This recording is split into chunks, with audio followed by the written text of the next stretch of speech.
Jeremiah 51, Part 2. Their might is exhausted. They have become like women. Babylon's homes have been set ablaze. Her gate bars are shattered. Messengers race to meet messenger, and herald to meet herald, to announce to the king of Babylon that his city has been captured from end to end. So from all sides, seized, the marshes set on fire, and the fighting men are terrified. For this is what the Lord of armies, the God of Israel, says: Daughter Babylon is like a threshing at the time it is trampled. In just a little while, her harvest time will come. King Nebuchadnezzar of Babylon has devoured me. He has crushed me. He has set me aside like an empty dish. He has swallowed me like a sea monster. He filled his belly with delicacies. He has vomited me out, or has rinsed me off.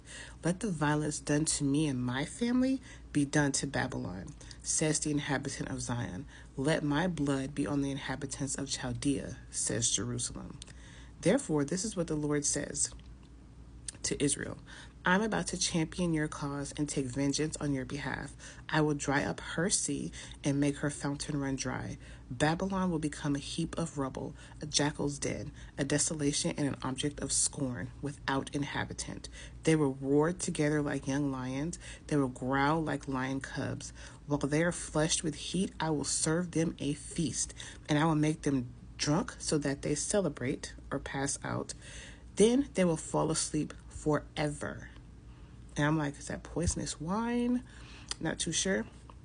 And never wake up. This is the Lord's declaration. I will bring them down like lambs to the slaughter, like rams together with male goats. Y'all do not want to be on his bad side, y'all.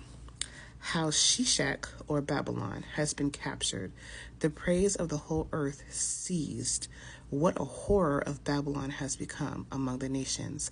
The sea has risen over Babylon. She is covered with its tumultuous waves. Her cities have become a desolation, an arid desert, a land where no one lives, where no human being even passes through. Imagine a nation so powerful being brought to dust that no one even steps foot on their grounds. I will punish Bel and Babylon. I will make him vomit what he swallowed. The nations will no longer stream to him. Even Babylon's wall will fall. Come out from among her, my people. Save your lives, each of you, for the Lord's burning anger. May you not become cowardly and fearful when the report is proclaimed in the land, for the report will come 1 year, and then another the next year. There will be violence in the land, with ruler against ruler. Therefore, look, the days are coming when I will punish Babylon's carved images. Her entire land will suffer shame, and all her slain will lie fallen within her. Heaven and earth and everything in them will shout for joy over Babylon, because the destroyers from the north will come against her. This is the Lord's declaration. Babylon must fall because of the slain of Israel, even as the slain of the whole earth fell because of Babylon. You who escaped the sword, go and do not stand still. Remember the Lord from far away, and let Jerusalem come to your mind. We are ashamed because we have heard insults. Humiliation covers our faces because foreigners have entered the holy places of the Lord's temple. Therefore, look, the days are coming, this is the Lord's declaration, when I will punish her carved images, and the wounded will groan throughout her land. Even if Babylon should ascend to the heavens and fortify her tall fortresses, destroyers will come against her from me. This is the Lord's declaration. So they can build as high as they want, but they don't realize that there are forces above them that they cannot get above.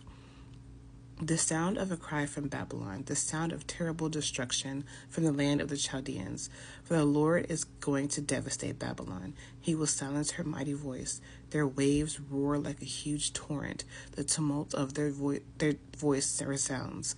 For a destroyer is coming against her, against Babylon. Her warriors will be captured, their bows shattered. For the Lord is a God of retribution. He will certainly repay.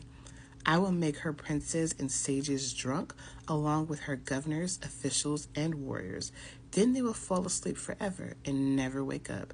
This is the King's declaration. The Lord of armies is his name.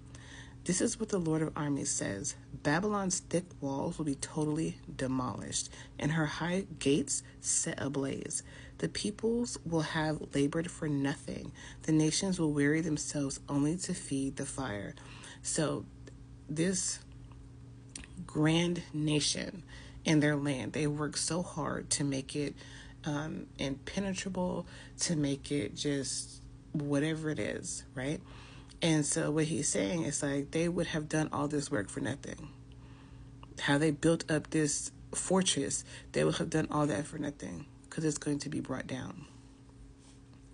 This is what the prophet Jeremiah commanded Sariah, son of Neriah, son of Meshiah, the quartermaster, when he went to Babylon with King Zedekiah of Judah in the 4th year of Zedekiah's reign. Jeremiah wrote on one scroll about all the disaster that would come to Babylon. All these words were written against Babylon. Jeremiah told Sariah, when you get to Babylon, see that you read all these words. Say, Lord, you have threatened to cut off this place so that no one will live in it, people or animals. Indeed, it will remain desolate forever. When you have finished reading the scroll, tie a stone to it and throw it into the middle of the Euphrates River. Then say, in the same way, Babylon will sink and never rise again because of the disaster I am bringing on her. They will grow weary. The words of Jeremiah end here.